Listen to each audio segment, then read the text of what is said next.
नमस्कार दोस्तों, अगर आप हमारे चैनल पर पहली बार आए हैं तो हमारे चैनल को सब्सक्राइब करें, लाइक करें और साथ में बेल वाला आइकन को दबाना ना भूलें, जिससे आपको हमारे आने वाली वीडियो की नोटिफिकेशन मिलती रहेगी। दोस्तों, आज हम करने वाले हैं कन्नड़ जीके के महत्वपूर्ण प्रश्न। दोस्तों, वीडियो शुरू करने से पहले एक बार नज़र डाल लेते हैं कल वाले होमवर्क क्वेश्चन पर।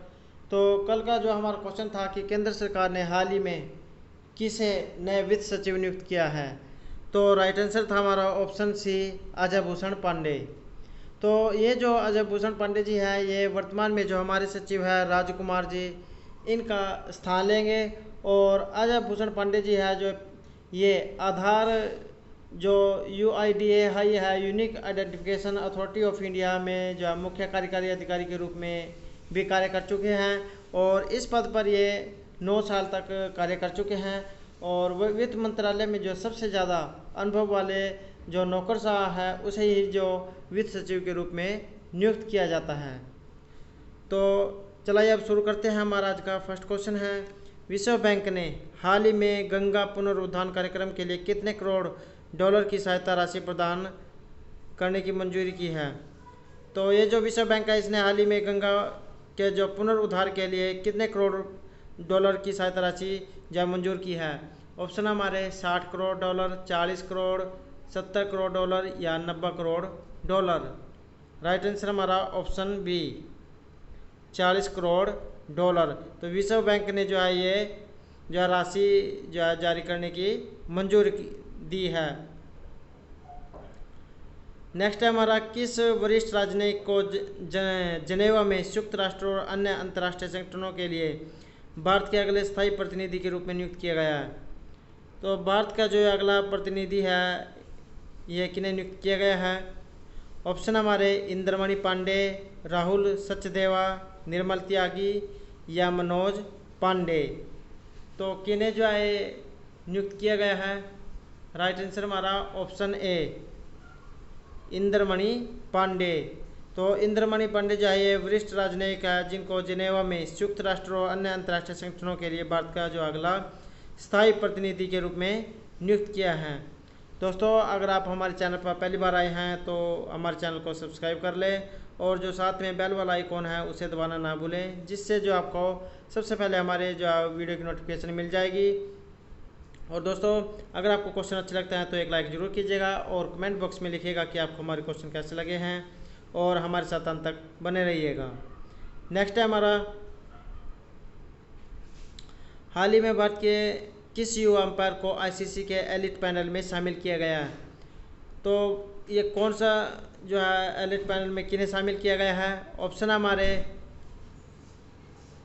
राहुल सचदेवा, नितिन त्यागी, नितिन मेनन, मुकेश मेनन। किन्हें जो है एलिट पैनल में शामिल किया गया है। राइट आंसर हमारा ऑप्शन सी, नितिन मेनन। तो हाल ही में जो है युवा अंपायर है जो ICC के इसे जो है एलिट पैनल में शामिल किया गया है। नेक्स्ट क्वेश्चन हमारा,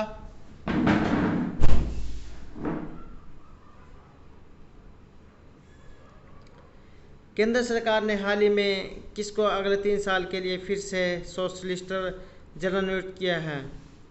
तो ये जो सेंट्रल की सरकार है इसने 3 साल के लिए ये जो सोलिसिटर जनरल है किन्हें नियुक्त किया है। ऑप्शन हमारे तुषार मेहता, अशोक भूषण, मुकुल रोहतगी या संजय कुमार। राइट आंसर हमारा ऑप्शन ए, तुषार मेहता। तो केंद्र की जो सरकार है इसने हाल ही में जो तुषार मेहता जी हैं इनको अगले 3 साल के लिए फिर से सोलिसिटर जनरल नियुक्त किया है। नेक्स्ट क्वेश्चन है, रूस में संविधान संशोधन की मंजूरी मिलने के बाद वहाँ के जो राष्ट्रपति है व्लादिमीर पुतिन, उन्हें कब तक पद पर जो है रहने की अनुमति होगी। ऑप्शन हमारे साल 2050, साल 2045, साल 2036 या साल 2055। तो कब तक जो है अपने पद पर रह सकेंगे। राइट आंसर हमारा ऑप्शन सी, 2036। तो रूस में जो अगर ये संविधान में संशोधन को मंजूरी मिल जाती है तो रूस के जो राष्ट्रपति है व्लादिमीर पुतिन, ये जो है अपने पद पर 2036 तक रह सकते हैं। नेक्स्ट क्वेश्चन है हमारा, हाल ही में किस भारतीय टेनिस खिलाड़ी ने जर्मनी में PSG Bank Nord Open tennis tournament जीत लिया है?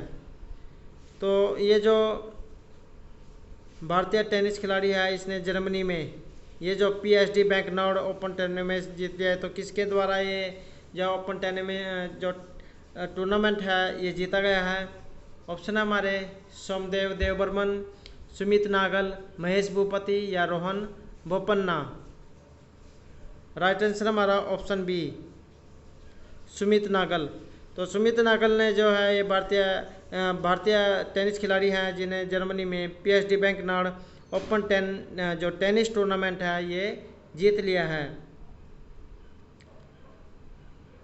दोस्तों अगर आपने हमारी पहले वाली वीडियो नहीं देखी है तो उसे जो है आप ऊपर आई बटन पे क्लिक करके देख सकते हैं, और इस वीडियो की जो PDF है आप हमारे टेलीग्राम ग्रुप से भी प्राप्त कर सकते हैं, उसका लिंक डिस्क्रिप्शन में मिल जाएगा, या फिर जो आप टेलीग्राम में जाकर वहां पर रीडिंग स्पेस लवर के नाम से हमारे चैनल को सर्च कीजिएगा तो वहां पर जो है अभी तक की हमारी जितनी भी वीडियो है उनकी सबकी जो PDF आपको मिल जाएगी।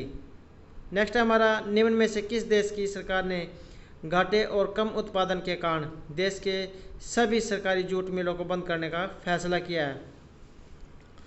तो ये जो जूट की मिलें हैं बंद करने का फैसला किस सरकार ने किया है? ऑप्शन हमारे भारत ने, बांग्लादेश ने, नेपाल ने या चीन ने।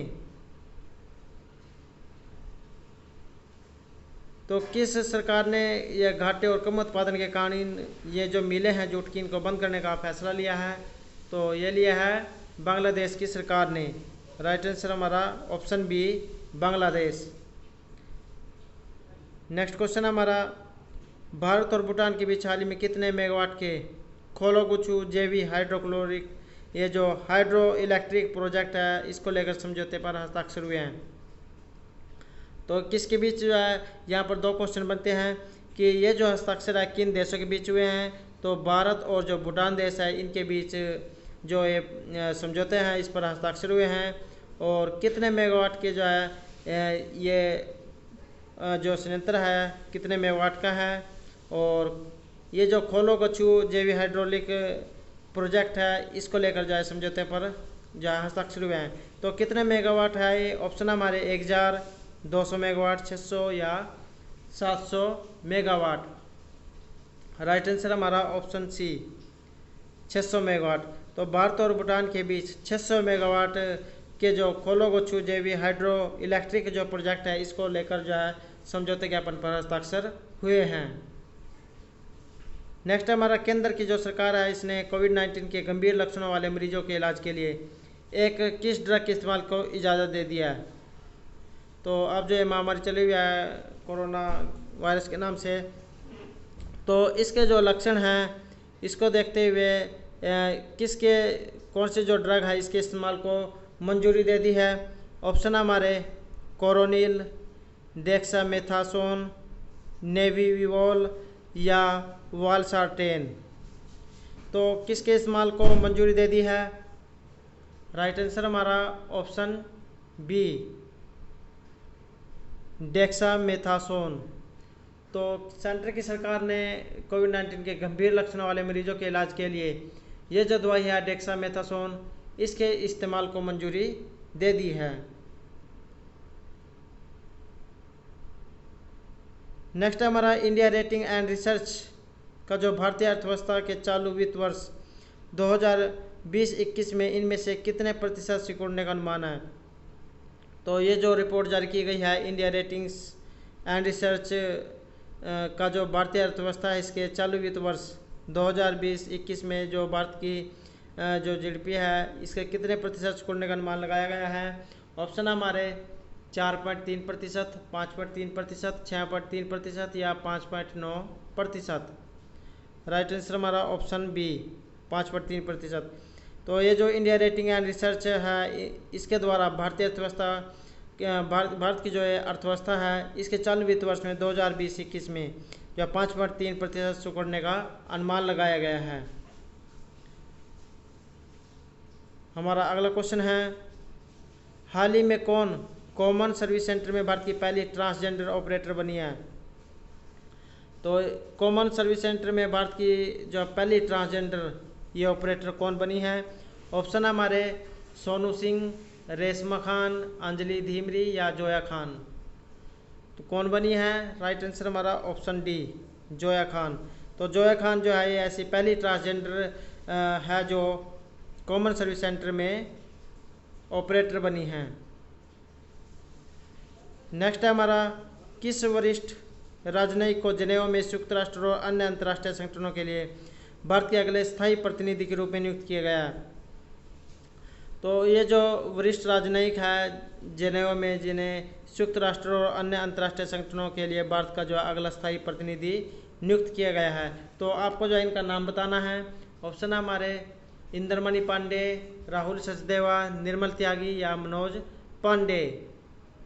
राइट आंसर हमारा ऑप्शन ए, इंद्रमणि पांडे।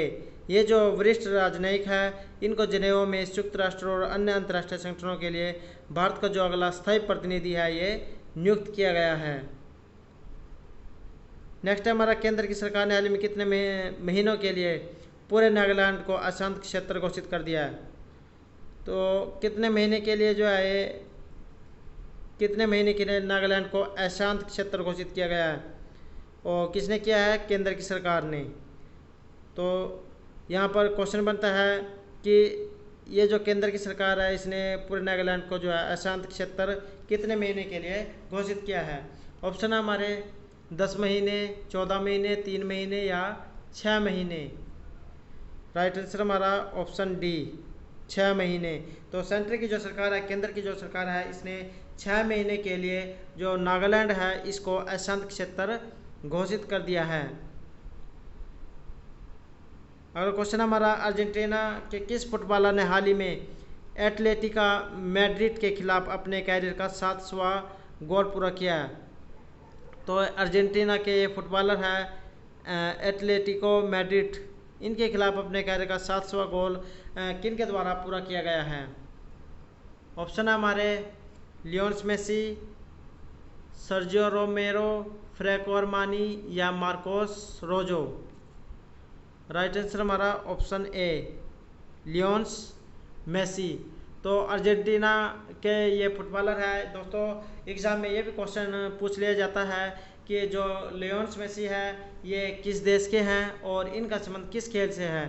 तो जो लियोनेल मेसी है ये अर्जेंटीना देश के खिलाड़ी हैं और इनका संबंध फुटबॉल से है। तो इन्होंने जो हाल ही में एटलेटिको मैड्रिड के खिलाफ अपने कैरियर का 700 गोल पूरा किया है। और दोस्तों एक क्वेश्चन ये भी बनता है, इन्होंने अपने कैरियर का कौन सा गोल पूरा किया है? तो इन्होंने जो अपने कैरियर का 700 गोल पूरा किया है। तो जो एग्ज़ाम में है, एग्जाम में जो है किसी भी तरीके से क्वेश्चन को पूछ सकते हैं, तो आपको जो है सभी तरीके से अपने क्वेश्चन को याद करना है।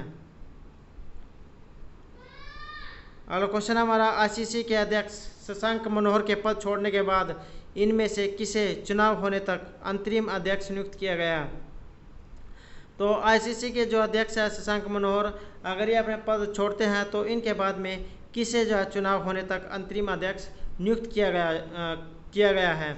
ऑप्शन हमारे सौरव गांगुली, सचिन तेंदुलकर, इमरान ख्वाजा या सुनील गावस्कर। तो किन्हें जो है ये अंतरिम अध्यक्ष नियुक्त किया गया है?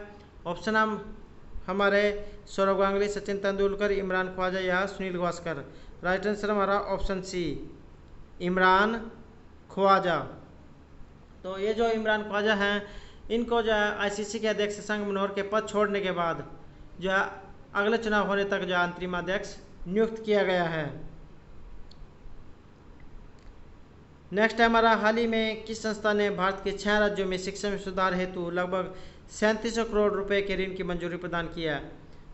तो ये जो हाल ही में कौन सी संस्था है जिसने भारत के जो 6 राज्य हैं इनमें शिक्षा में सुधार के लिए 3700 करोड़ रुपए के ऋण को मंजूरी प्रदान की है? तो किस बैंक के द्वारा इस ये ऋण की देने की मंजूरी प्रदान की गई है? ऑप्शन है हमारे विश्व बैंक, एशियाई विकास बैंक, भारतीय रिजर्व बैंक या राष्ट्रीय कृषि और ग्रामीण विकास बैंक। तो राइट आंसर हमारा ऑप्शन ए विश्व बैंक। तो हाल ही में जो विश्व बैंक है इसने भारत के जो 6 राज्य हैं इनमें शिक्षा में सुधार के लिए 3700 करोड़ रुपए की ऋण देने की मंजूरी प्रदान की है। अगला क्वेश्चन हमारा, राष्ट्रीय डाक कर्मचारी दिवस किस दिन मनाया जाता है? तो ये जो राष्ट्रीय डाक कर्मचारी दिवस है ये प्रतिवर्ष कब मनाया जाता है? ऑप्शन है हमारे 5 मार्च, 10 जनवरी, 1 जुलाई या 8 अप्रैल। तो डाक दिवस कब मनाया जाता है? राइट आंसर हमारा ऑप्शन सी 1 जुलाई। तो 1 जुलाई को जो है प्रतिवर्ष राष्ट्रीय डाक कर्मचारी दिवस के रूप में मनाया जाता है। नेक्स्ट है हमारा, किस राज्य सरकार ने हाल ही में कौशल कनेक्ट फोरम नामक एक नया पोर्टल लॉन्च किया है? तो किस राज्य की सरकार ने ये जो कौशल कनेक्ट फोरम है ये लॉन्च किया है? ऑप्शन हमारे बिहार, पंजाब, तमिलनाडु या कर्नाटक। राइट आंसर हमारा ऑप्शन डी कर्नाटक। तो हाल ही में जो एक कर्नाटक की जो सरकार है इसने ये जो कौशल कनेक्ट फोरम नाम से एक नया पोर्टल लॉन्च किया है। दोस्तों एग्जाम में इस तरीके से भी पूछ लिया जा सकता है कि कर्नाटक सरकार ने या कौन सा पोर्टल लॉन्च किया है। तो ये जो कौशल कनेक्ट नामक जो फोरम है ये लॉन्च किया है। और इस तरीके से पूछ लिया जा सकता है कि कौशल कनेक्ट फोरम का संबंध किस राज्य से है? तो इसका संबंध जो है कर्नाटक राज्य से है। एग्जामिनर जो है एग्ज़ाम में किसी भी तरीके से जो क्वेश्चन को पूछ सकता है। तो पूछने का माध्यम कोई भी हो, लेकिन बात एक ही है, आपको जो है क्वेश्चन को अच्छे से याद करके जाना है। नेक्स्ट हमारा, हाल ही में किस मंत्रालय ने पतंजलि की कोरोनिल दवा की बिक्री पर लगे प्रतिबंध को हटा लिया है?